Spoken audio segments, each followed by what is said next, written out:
Hello, today we explore the last piece in book 7 of Suzuki, and this is Corelli Allegro, and this comes from the very first sonata of the collection of sonatas Op.5, where Corelli famously wrote La Folia, as you might know.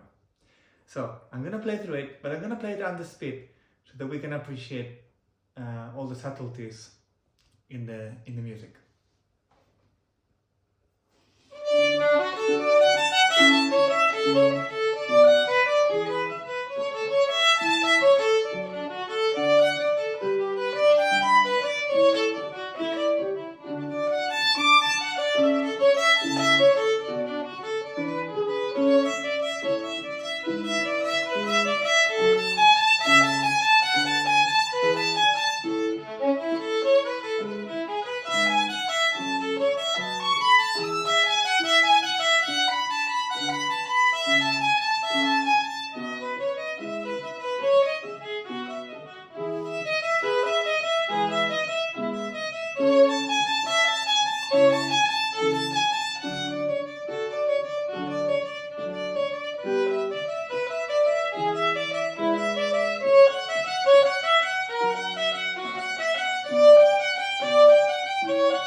So, like I said, this is a beautiful piece. This is a sonata that is, unfortunately, it's only the third movement that we have in this book, but at least we have it, right?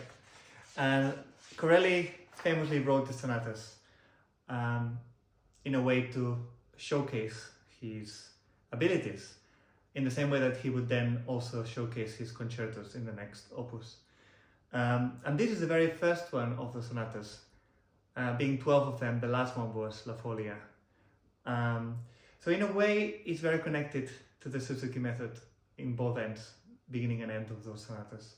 But also this would become so famous that composers like Handel and Bach and even Vivaldi would explore the sonata form for the violin and continuo after this beautiful set of 12 sonatas written in 1700s, or published in 1700s, I should say. So the actual piece is not the most difficult piece to learn, which is great, because in a way it's a bit like reviewing, because it's not technically difficult.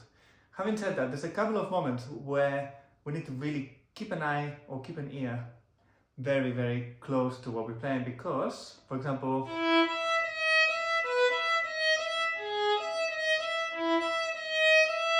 those D sharps and G sharps sometimes are a bit tricky, or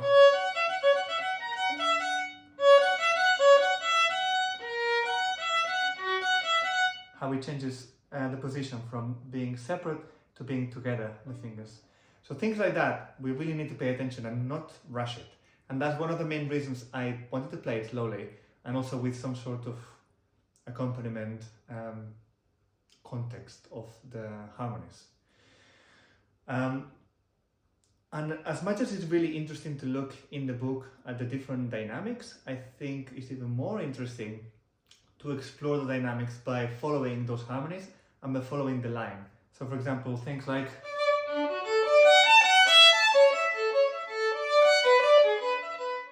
and then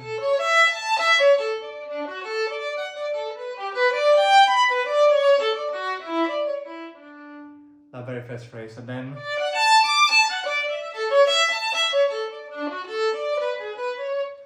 I like that attitude of this music that is just so sunny, so bright, as in Italian music can be, especially at that time. And so beautiful as well. And then we have all those sequences that I was talking about.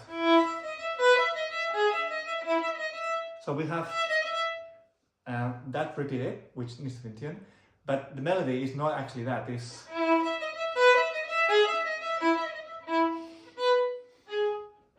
that's what's more interesting. So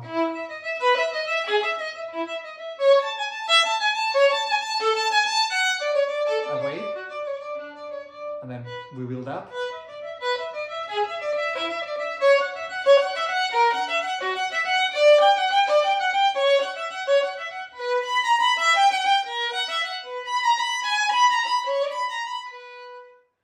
So then we can see the overview of that piece.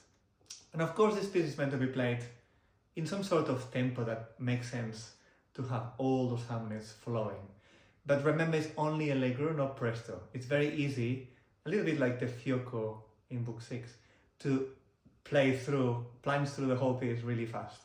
It's really nice to take your time to acknowledge all the different harmonies and to find the connecting thread. And I would just say, enjoy this piece. It's the last piece of book 7. It will prepare you for book 8. It also looks back to book 6, all the sonatas by Handel, and also the sonata in book 7 by Handel. But it will prepare you for the Echo Sonata in the Veracini coming up in the next book. So I hope you enjoyed this piece very much. And if there's anything that you would like to cover a bit more on this piece or another piece, and you have any comments or any questions, please write them in the comments, because I love to do more videos that are relevant to you. So for that, just make sure you like and subscribe so that you don't miss any of these gems. Enjoy!